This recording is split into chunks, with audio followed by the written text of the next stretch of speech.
trying to spin up the DJRR comments, aren't you? Uh-oh. He's back. Yep. Sorry, Moustache Todd is not here. All right. And there's Groku. Oh, yeah, he's down here. I have my desk up right now. All right. He's still hanging. He's here.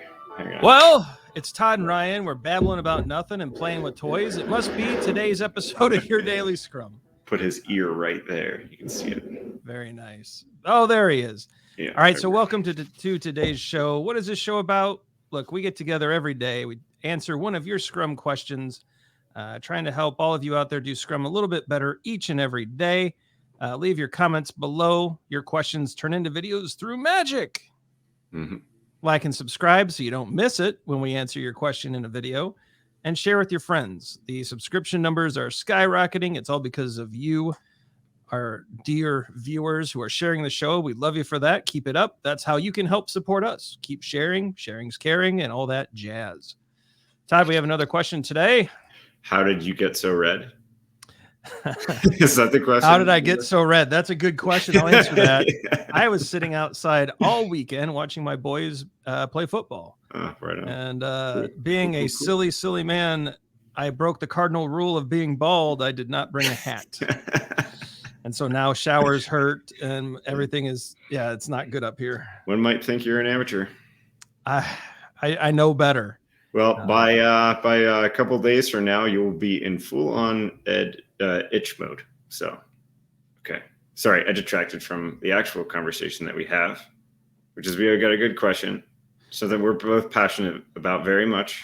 Yeah, a lot of people have asked us why we co-teach our classes. So Todd and I are professional Scrum trainers with Scrum.org. We teach the majority of the catalog of classes, the professional Scrum Master, the advanced Scrum Master, the leadership courses. We're both stewards for a couple of the classes. But we tend to teach together. So we co-teach. So when you join one of our classes, you get two trainers instead of one. For the most part. For the most part. Occasionally we'll break off and do some work, but that's becoming the rare kind of that's the exception now. And so it's a good question. Like why? Because we could both, I could cover a class, he could cover a class, we could double our income and things would be great from a monetary perspective. Mm-hmm. But there's some huge benefits, not only to you, the student, but to Todd and I. I think first of all, we enjoy it, right? We do. Yeah. It is more fulfilling, isn't it? Right. It's more fun. Yeah. I think that's it. I honestly, what I can't help but think of when we're having this conversation?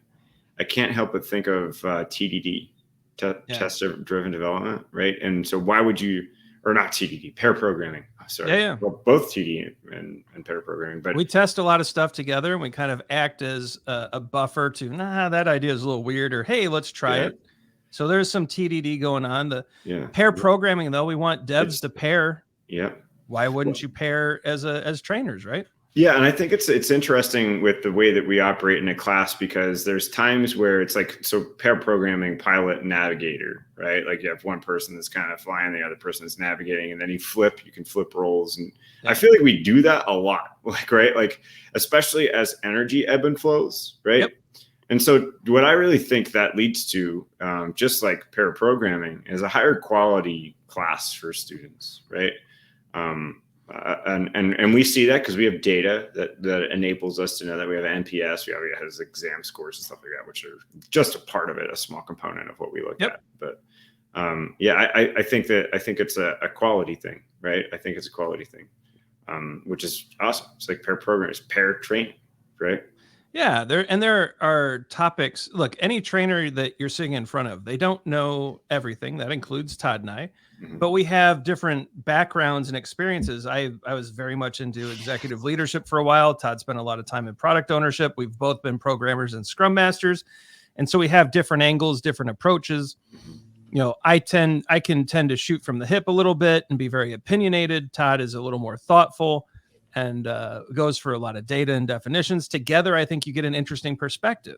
And so I think that's why these videos have become popular. It's why our classes are regularly filling up. But I also agree with it's a quality thing too, it right? Is, yeah. I mean, the question I would put back to, because we've been asked by a number of people, why we do this, I would put it back to the student. Why would you settle for just one trainer for the same price? Yeah. right? We're not charging significantly more than the single trainer taught courses. Why would you settle? Why wouldn't you want multiple perspectives and the ability to hear from multiple people? And maybe the way that I say something resonates, and the way that Todd said it didn't, or often it's the vice versa, where he says something, I share a story, and suddenly things click. And so I think you just get a couple different looks at things. You get between us, 40 years combined of experience dealing with different Scrum and organizational issues. As we get older and balder, and I guess redder, we learn more. And so it's a quality thing. It's an enjoyment thing. And I think the student just gets a better experience. And so we forego maximizing our income and try to maximize experience and quality. You know, what's interesting about this is for all those people out there that are advocates for pair programming, right? And whose bosses or people in an organization say, well, that is a waste. Yeah. That's a waste because, two people working in parallel can produce more, right? That's the myth. That's oftentimes what you hear about pair programming or mob programming. That's what you get pushback from management. Show them this video. Yeah. This is why you do it, because of all the reasons that we talked about. We get more joy out of it. You get a differing opinion on it, and the quality's higher. That's why you do it, right? That's why we do pair program. That's why we do pair teaching. And so I think that kind of to segue that into some of the interests of people that we have here is if you're having a hard time convincing people that working together on something is a bad idea, show them this video. Ryan, do you always have a good day? Nope. Same here. But you know what? When one of us is having a bad day, the other one's picking it up. That's right. And if one of our kids happened to kick the plug out of a cable modem, which may or may not have happened in a recent class, the other one's there to keep teaching while my modem rebooted. Right.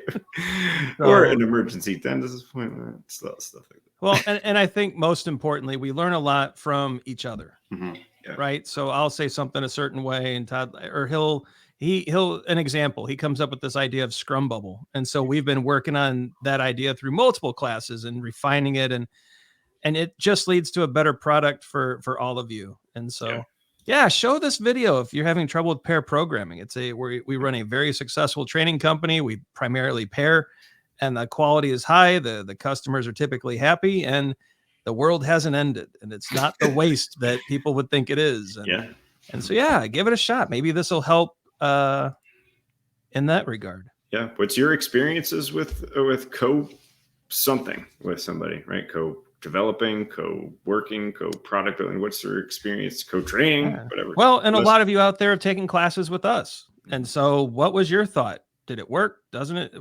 We'd love to hear from you about that as well. Yeah. Todd, what it is time That's for? a wrap. Yeah. Let's call that one done. Check out the socials. Be sure to like and subscribe and do all those fun online things, right? We got to like and subscribe. We got to look at the socials. LinkedIn's been fired up lately. I think you'll like what's going on out there. Leave your comments below. Your questions and comments typically turn into videos. Check out the videos. It just popped up. YouTube thinks you'll like them. We do too.